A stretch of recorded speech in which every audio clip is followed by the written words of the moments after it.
মৌসুমীকে নিয়ে গুজব, ক্ষুব্ধ ওমর সানি। আরিফা পারভিন জামান মৌসুমী, জন্ম ৩ নভেম্বর ১৯৭২, যিনি মৌসুমী নামে অধিক পরিচিত, একজন বাংলাদেশি জনপ্রিয় চলচ্চিত্র অভিনেত্রী। ৯০ দশকের শুরুর দিকে চলচ্চিত্রাঙ্গনে আবির্ভূত মৌসুমী অভিনীত প্রথম ছায়াছবি কেয়ামত থেকে কেয়ামত। সে সময়ে নতুনদের মধ্যে মৌসুমী সবাইকে ছাড়িয়ে গিয়েছিলেন। মৌসুমী ১৯৯৬ সালের ২রা আগস্ট তারিখে জনপ্রিয় চিত্রনায়ক ওমর সানির সাথে বিবাহ বন্ধনে আবদ্ধ হন। বাংলাদেশের সবচেয়ে সুখী ও স্টাইলিশ তারকা দম্পতি বলা হয় তাদের। দাম্পত্য জীবনে তাদের ২টি সন্তান রয়েছে। ছেলের নাম ফারদিন এহসান স্বাধীন এবং মেয়ের নাম ফাইজা। সম্প্রতি গুজব ছড়ায় ভিগো লাইভ প্ল্যাটফর্মের সঙ্গে যুক্ত আছেন দর্শনী খ্যাত নায়িকা মৌসুমী। অভিনেত্রী হুমায়রা হিমুর আত্মহত্যার ঘটনার পর আলোচনায় আসে এই ভিগো লাইভ প্ল্যাটফর্ম। এখানে লাইভ করে নাকি মোটা অঙ্কের টাকাও আয় করেছেন তিনি।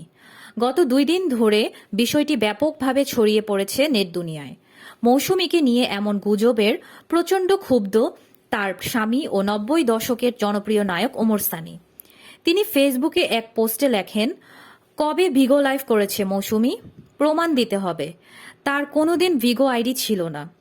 খোঁজ নিয়ে জানা যায় মৌসুমী কোনো ভিগো লাইভেই অংশ নেননি। যেই ২-১টি ছবি কিংবা ভিডিও নেট দুনিয়ায় ছড়িয়েছে সেগুলো পুরোপুরি ভুয়া। গতকাল বিষয়টি নিয়ে ওমর সানি বলেন, এটা কিভাবে ও কারা ছড়ালো তা আমার জানা নেই। এই দেশে আসলে গুজব ছড়াতে সময় লাগে না।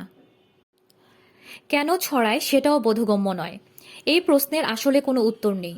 তবে আমি বলবো, এ ধরনের গুজবে কেউ কান দেবেন না। এদিকে বিষয়টি নিয়ে গতকাল আরেক অভিনেতা সিদ্দিকুর রহমান সিদ্দিকও একটি ফেসবুকে পোস্ট দিয়েছেন।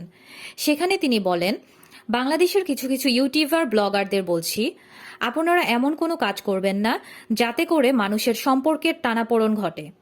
কদিন আগে আমি টিভি লাইভে প্রয়াত অভিনেত্রী হুমায়রা হিমুর স্মরণে কথা বলার সময় তার কথা মতে আমার শ্রদ্ধেয় বড় ভাই চিত্রনায়ক ওমর সানি আর বোন মৌসুমী আপু সম্পর্কে বলেছি যে ভিগো লাইভ করে তারা, কিন্তু জানতে পারলাম কথাটি সত্য নয়, সম্পূর্ণ মিথ্যা। বাস্তবে তাদের ভিগো লাইভের সঙ্গে সম্পর্ক নেই। এটা নিয়ে ভ্লগ করার কিছু নেই। অবাক হয়ে যায় কিছু টাকার জন্য কিছু কিছু ভ্লগার এটা করেন। ধিক্কার জানাই এবং দুঃখ প্রকাশ করছি বিষয়টি নিয়ে।